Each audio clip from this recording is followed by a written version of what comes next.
Sweet surrender as I love, serve, and remember. My dad, who I'm speaking about in the past tense because he transitioned about 14 years ago, my dad was a huge patriot. Every Memorial Day, we had a big giant American flag, which he stored respectfully and put it out on Memorial Day, and it stayed out hanging from our house all the way through 4th of July. He was a lawyer, and our house bordered on the golf course of a country club, so he would have his lawyers over around on 4th of July, and I remember it because I had to make all the cupcakes with the white icing and put the little American flags on them, and we'd have a little party and then go over and watch their fireworks. We visited all the battlefields, all the historical places in Boston and Washington, D.C., and my brothers had the 3-corner Continental Army hats and their rifles. He loved this country. But that country club where we watched the fireworks, he wouldn't be a member of it because it had discriminatory policies, and he wouldn't participate in anything that had discriminatory policies.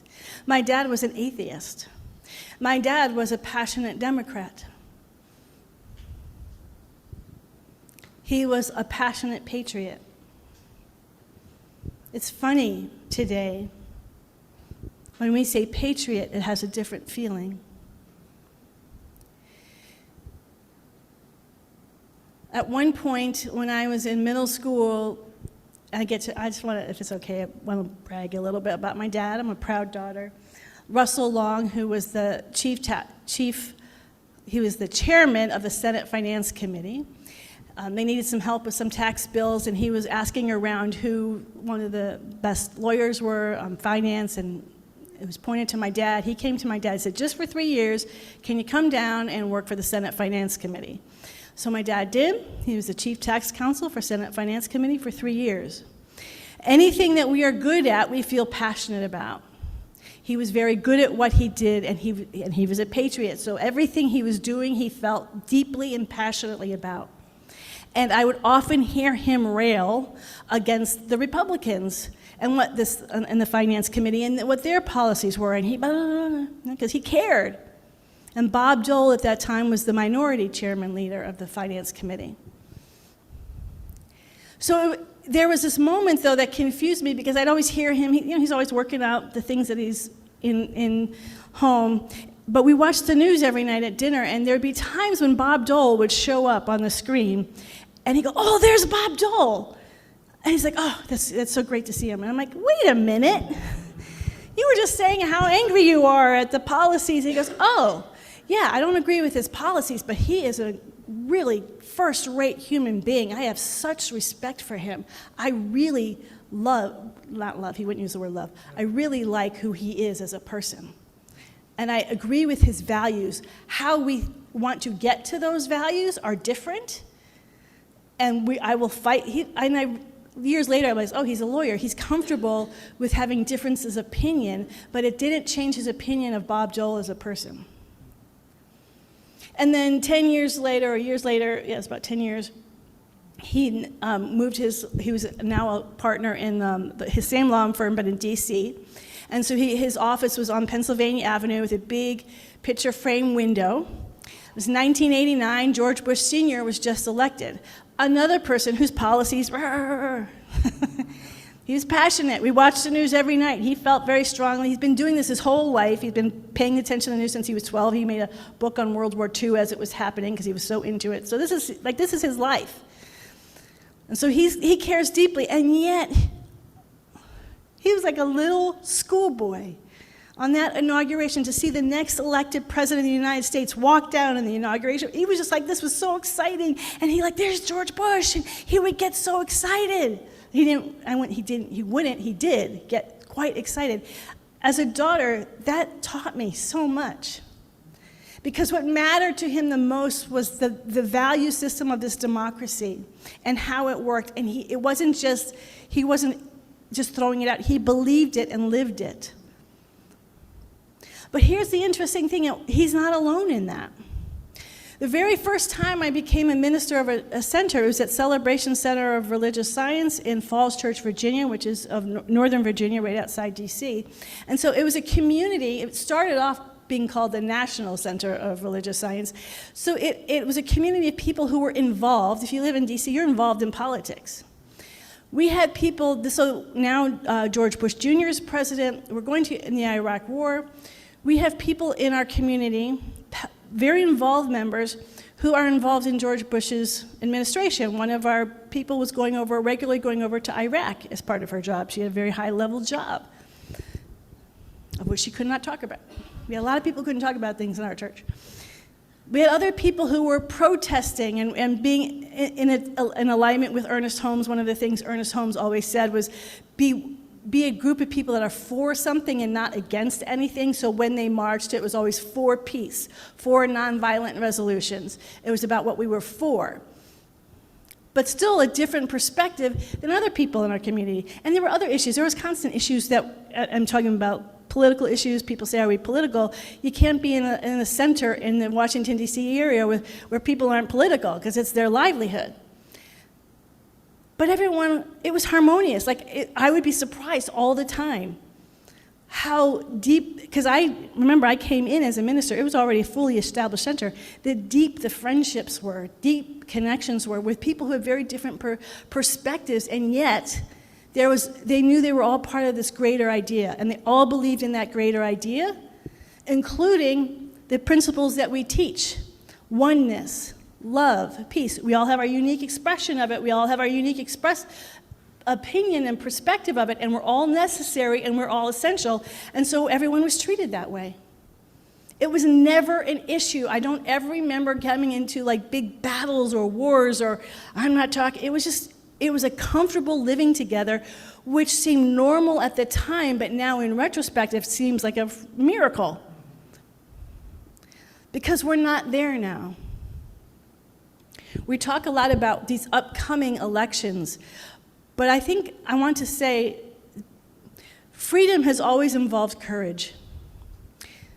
As I went to all those historical places, and first there was the 7-Year War, then the Revolutionary War, a Civil War, and then all the other wars were in other countries, but which happened in these countries, the civil rights marches.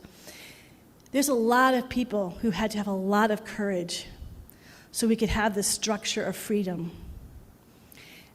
And I've been a minister now for 24 years, and I would say this is the first year that I really am understanding how important having that courage is. How important it is when freedom feels like it just might be, it already is being taken away in some places, changing, and what it feels like. It's not even what it feels like. It's not. This isn't about Democrats versus Republicans.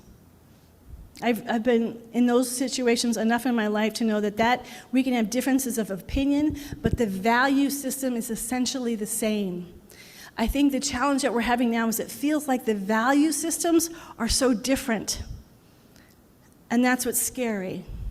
Because we did have the January 6th insurrection, that we see that. It did happen. We can't pretend that there wasn't some challenge to our democratic system.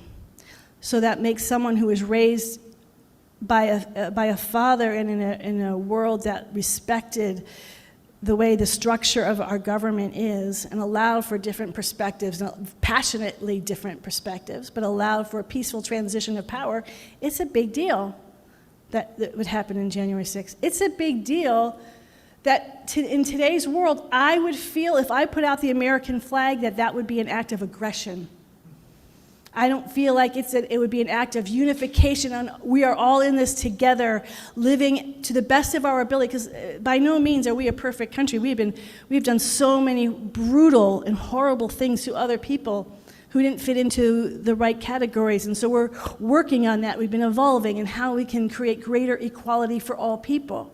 And we're continuing to work on it. So it's not that we're a perfect nation, but the structure allows us to grow. Just like in our teaching, the structure of principles allows us to grow and evolve. We don't go, I've just learned the principles, I'm done. The principles are like, this is an ever-growing process. And so what we're feeling now, or at least I'm feeling, and maybe, I had to say, do I want to speak about this? But to me, it lacks courage if I don't, especially since we just celebrated the Declaration of Independence that affirms liberty and happiness for all. So how do we be with this? How do we be with this feeling that things are being taken away? And we start with our principles. And our principle is that the divine presence is always free. Nothing in the world of effect, nothing in this world could ever, ever, ever limit the freedom that is within us. I want to just do you understand what that means? That when I say, so spirit is always free. There's nothing humanity can ever do that could block spirit, ever. Spirit is the source of creation. It is never limited by creation. Spirit is free, and it is the source of creation. It is never limited by creation. And that spirit of freedom is everywhere present all of the time. It never stops being free. It is never in bondage. It is never limited. Are we getting this? It is free. So when we turn within and connect with that freedom, we are already becoming part of the solution. When I was, and I've given this example years ago, I'm going to give it again because it's my best example of how this works. It was with a different quality, but I just want to give you an example. I had just started I just gotten married in August and started ministerial school in September. This is back in 1997. They had gotten $1 million endowment. They wanted to have an accredited ministerial program. So not having done it before, they went on full force. So we had no choice. We had to take 6 classes that first term. I was working full-time. I just had gotten married. My husband also worked with me and was in ministerial school. I was also the head of one of the ministries. This is at Agape. It's a huge, huge community. So the working, I was in the education department where we had 1,200 students going through the education program. I was a registrar for the ministerial school, which had just moved to Agape, so we're trying to organize it because it had fallen apart at the previous center. And there's only 2 of us doing all this work. Volunteering in the pastoral ministry as the head of a ministry there. I was TAing classes.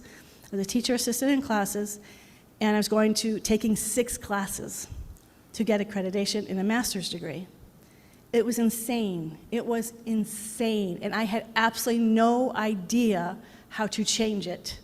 I felt helpless and powerless to do anything until my first husband said, "Harriet, why don't you practice the principles?" And I said, "Well, can you give me an example?" As any good ministerial student would. And he said, "Yes, you want peace, and so you know that peace is never changing. The divine presence is always peace, so start affirming peace." I'm like, "Oh yeah, that's right." I forgot. I was so overwhelmed. So I started affirming peace. But not only did I start affirming peace, I asked everyone, pray for peace for me. Because I knew I couldn't do it on my own. I called the Unity Prayer Ministry, the Agape Prayer Ministry, the CSL Prayer Ministry, the Self-Realization Prayer Ministry. I was asking everybody, my practitioner, my friends, everybody, pray for peace because I can't see a way out of this. I mean, I didn't want to leave the job, but it was so overwhelming, and it was so full. You know when you get, I know you all know, when you get so, there's so much to do and so much on your mind, there's no space to think about anything. You just have to get all the stuff done. I used to say, I think I'm going to become, if I keep doing this, I will become an axe murderer. I was beginning to understand that feeling. By the end of that semester, and everyone praying for peace, for me holding myself, peace, I'm the life of peace. I didn't try to change anything. I did nothing to change it on the outside world. I was just focusing on peace. They came to me, the head of the staff at Agape, said, "You know what, we've decided that you two need help, so we've hired someone to come in and help you." The people who created the new ministerial program, we've discovered 6 classes, or it's a little bit over the top. You don't have to take all these classes. You can pull way back. Suddenly, structurally, things that I had nothing to do with, I never tried to change, but they all started shifting to suddenly allow peace to come into my world. And that's how principle works. We don't always have to be in control of how it's going to show up. And in fact, sometimes by trying to be in control, we limit, because I wouldn't have thought of those things. I would have just gotten mad at the people who were forcing me to do all the work. But by letting go of out there and turning within and holding peace, the external world started to shift. That's what we mean by practicing the principles. And the principles are these absolute qualities of spirit that don't come and go, that are birthless and deathless, that are always already. So years ago, I was in another, I didn't have the call to be ministry, but it was the only way I could take classes. So I was in another New Thought ministerial program, and the teacher, Hillary Anderson was her name, of world's religions. We were in learning about the I Ching, and so she threw the I Ching and she said, "What's the future of New Thought?" And the only thing this happened over 30 years ago, and I still remember this one phrase. It said, "Send armies marching." Now, that's in old Chinese languaging, and mythic. It's a mythic worldview, send armies marching. But if we just look at what it means energetically, again, I grew up with a lot of history. Armies were not just a few thousand people. Armies were tens upon tens of thousands of people, and in today's world, millions of people.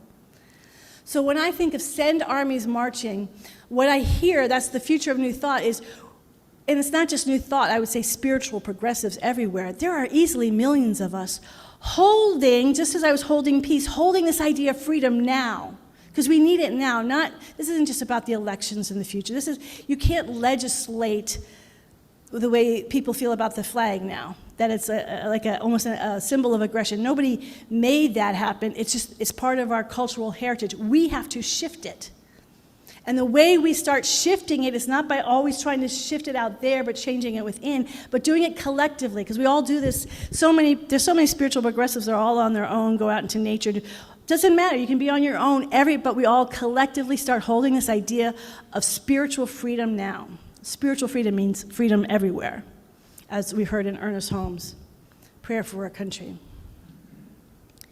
So we hold this idea of freedom collectively. We start creating this collective conscious energy of freedom now. And then we get to witness how this incredible law of life, this law of love, this energy force takes the power of this connection with source itself, with first cause, and lets it see how it manifests out in the external world. That's what's available to us in the spiritual community. So one of the things that I'm always in awe of, I've been doing spiritual practices for decades now, and as much as I do my regular 4 practices, one of the things that's been really hitting me lately is, in Eastern tradition, it's called a mantra. You have a short phrase. In the Christian tradition, it's just a one-line prayer. But something that's very short and affirmative. And what I do is I just stop at different times of the day, and I just say that one-line prayer, what it is for me. And I don't let myself, it's simple and it's short, it should only take 2 seconds, but sometimes it takes me longer because I can easily say the words but not feel it. So my commitment to myself is I have to actually feel what each of the words means before I can open my eyes and move on. And what's amazing about that experience, it always feels like I've entered, even in that short little phrase, I've moved into a different world. And then I open my eyes and I'm back. I carry that new world. And so even as we're doing this, holding the space and the consciousness of this divine quality, to bring it in a very simple yet incredibly powerful way into our world. So I just want you to get an experience of it. So I'm going to give you a short phrase. This doesn't have to be your phrase. I am going to ask you to find something for yourself this next month. Like last month we did I Am Chosen, and I said only do it once a day. This one I'm going to ask you to do it throughout the day, whenever it comes, not anything regular or scheduled, but when you feel that impulse to turn within. So today we're just going to use an affirmation, I am free now, okay? I am free now. So just close your eyes and just say it easily. Don't worry about saying every word. Just say, I am free now. Okay. Now I'm going to talk us through feeling and connecting with the words. So this great I am. I am.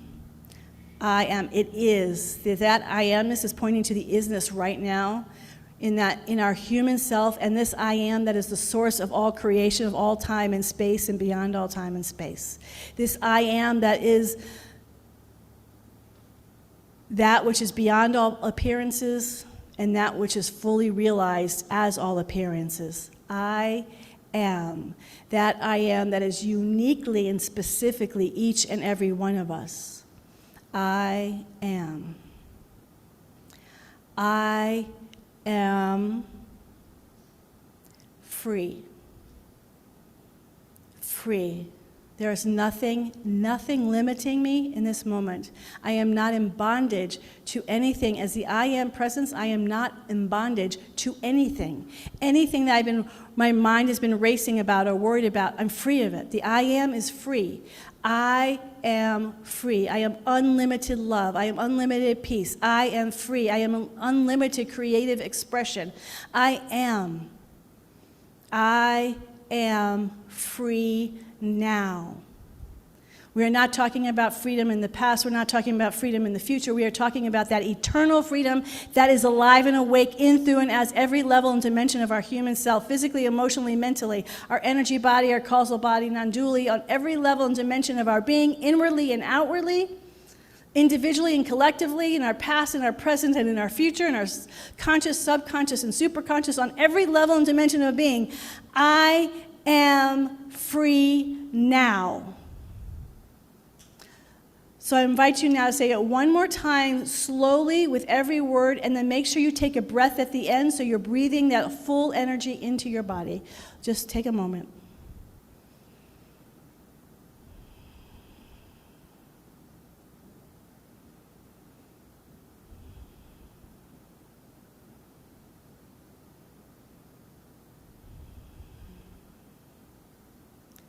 And we give thanks and we open our eyes. It's like a little vacation. So we all can take that little vacation throughout our day, but it's also we have to recognize that these aren't just for us, that as we say, I am free now, we are affirming that not just for ourselves individually, but for all creation. Everything is included in that I am statement. The infinite and our beautiful, beautiful finite self. I am free now. This is the consciousness that we call forth into our communities here and now. The significance and the power and the reason why we want to do this is because when it really starts hitting home for me is when I started thinking about China. And I thought, wow, I mean, all of us are here because we've been free. Spiritually, I'm talking about. We've explored. We have the freedom to explore, this didn't work, maybe this works, and we can do this, and this is what I want to do, and we have so much freedom. My journey has been so full of freedom. And I just thought popped in my head about a year ago, like, what if I were in China? How would I be me in China? Because I don't have the freedom to explore religions, there's this young, beautiful woman I met. She was raised in Romania as she was Orthodox Christian, but it was under communist rule, so they had to hide it from the government. So she's here, she's a scientist now, she's brilliant, she's awesome, and she's beautiful in the way she's pushing the boundaries of Orthodox Christianity. But I think, does she know there's a whole world outside of Orthodox Christianity? For her, just being able to practice Orthodox Christianity has been a freedom because she had to hide it in Romania. I don't think she knows that there's a whole world out there of possibilities, because when you have someone restricting your freedom, this is what I have to say. I have to share. I'm sorry. I know it's time, but years ago, is around 2014 or maybe even before that, I went to a talk by this guy named Amir. He now goes by the name of Dreama. I hadn't even thought about him until there was only one TED Talk on freedom, and it was his, that he just recently gave, and I hadn't kept up with him, and it reminded me of what a powerful story it is. He grew up in the Sudan and then went to Malaysia and Qatar. He grew up as a Muslim. And when I think it was when, it's been a while, but I think it was when he was in Malaysia, is when he was 11, and he was in a very fundamentalist Islamic group, and he was taught to hate the Western world and Americans, and he said, man, if I had a gun then, I would have shot everybody up. And then he went to an international school in Qatar, and it started pushing against these beliefs that the West was bad.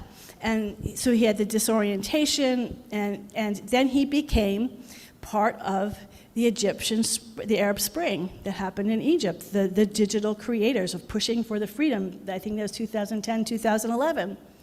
So when he came to the Bay Area and he told his story, it was the first time he told his story because he was still fearful of being persecuted and tortured. And he had trouble with the American papers and settling here, so he went to Canada. And he said, what I said to the customs person when I went there was, I'm not here as a business or on a vacation. I am here because I need protection, because if I go back, I will be persecuted, imprisoned, and tortured. I need your protection. And Canada gave him this protection. And he said, when I was a kid, my grandfather showed me a lime seed. And he said, Amir, this lime seed can only become a lime tree. It can't become a mango tree or an apple tree. It's a lime seed. So your work as you grow and develop is to know what your seed is, because that's who you're supposed to be. But he said the second most important thing, besides knowing what your seed is to find the right soil, the right environment that will allow your seed to fully reach its full potential. And when he got to Canada and was allowed to stay there and make it his home, he finally had the environment that allowed the fullness of his individual expression to be experienced and to know. That this thing about our structure, we are about spiritual principle, but it's so essential that freedom that I think, at least I can only speak for myself, that I just took for granted, I don't take for granted this year. I'm not taking for granted anymore. The system, the structure that allows for each of us to find our own way, as long as we don't hurt anybody else, that's key. We have the structure that allows us to find our own voice, our own possibility. That is what I feel. Maybe I'm on my own here, but that's what I feel is being threatened a little bit with what's happening in our world. And it's our job as spiritual warriors to do the inner work, do our inner work around freedom. And that it's not just a nice little affirmation that we do every day. It is an affirmation that impacts our external world in a powerful way. So I invite you this month to really find an affirmation that works for you around freedom and hold yourself to it. Turn within and repeat it over and over and allow the power of the law, the power of this energy love field that surrounds us, that responds to these ideas and fulfills them in ways we can't even imagine. Allow it to take these constant seeds of freedom that we're holding in our heart and let it become fully manifested in ways we can't even imagine. So we're no longer afraid, but we walk with extraordinary courage and light about who and what we really are. Are you willing to do that with me this month? Freedom? I am freedom now. Or whatever wording works for your soul. Because no matter what our different perspectives are, we should be allowed to walk with each other with our different perspectives in peace and in love. Let's pray.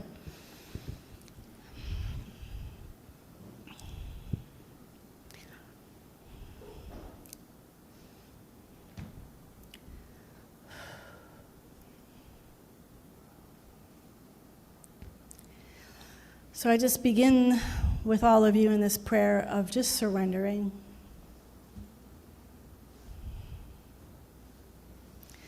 Knowing that of ourselves we cannot do this, that we turn our attention inwardly to that infinite power and presence that is closer to us than our hands and our feet. This power of light, this power of love, this power of peace, this power of joy, this power of freedom that is animated and revitalized in, through, and as our own conscious awareness of it. Each and every one of us, essential, powerful vortexes of freedom.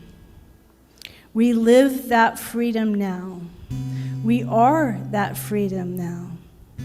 That in the true essence of our beingness, we are unlimited. We have this beautiful seed that is here on this earth, in this time, in this place, to create itself into its full potential on every level and dimension of our being, to flower, to blossom, to grow, to dance and delight with other beautiful, fully realized God-conscious beings. What a joy to have this freedom. What a joy to be on this road of exploration. What a joy to know that we can question and explore and wander. What a joy to know that we can have beautiful perspectives that work in harmony with perspectives that are even opposite of ours. But we know, because we know that there's something even bigger than all of us. This love intelligence of this universe that is harmonious and love all of the time, that is free all of the time. And that is who we are. And so today we choose to walk in the truth of who and what we really are. We choose to walk as free beings here and now. That we don't wait for outer circumstances to change. We choose it now. We are free now. We choose to live through and as this consciousness and as this quality of pure spirit now. Wherever we go, we choose from our free self. We choose from freedom. We choose from this consciousness of oneness. We choose from light and love. We choose from, because we are that beautiful and powerful energy that is for the infinite intelligence, the infinite power moving through us for freedom. For our greatest freedom on every level and dimension of our being, individually and collectively. We take that stand today in joy, in unlimited joy. Nothing is holding us back, because we know that we know who and what we really are. And so for the power and the presence of this beautiful consciousness in this room, online, that's happening all over the country, with all the beautiful spiritual beings who are standing in the truth of who and what we are as free beings, we know there's a new world that is showing up even now. That new world of freedom and peace and harmony and love and creativity and self-expression is continuing to unfold now as never before. We stand in freedom. In deep abiding gratitude for the consciousness that is alive and awake as each of us now, I release this word. I completely let it be, trusting with all my heart, body, and mind and soul the power of love, the power of goodness that takes these conscious words, this conscious affirmation, and fulfills it in beautiful and miraculous ways. We release it, we release it, we release it, we release it, and we let it go. And in that release, I invite you now to join me now in saying, and so it is. Amen. Amen. I walk in God in all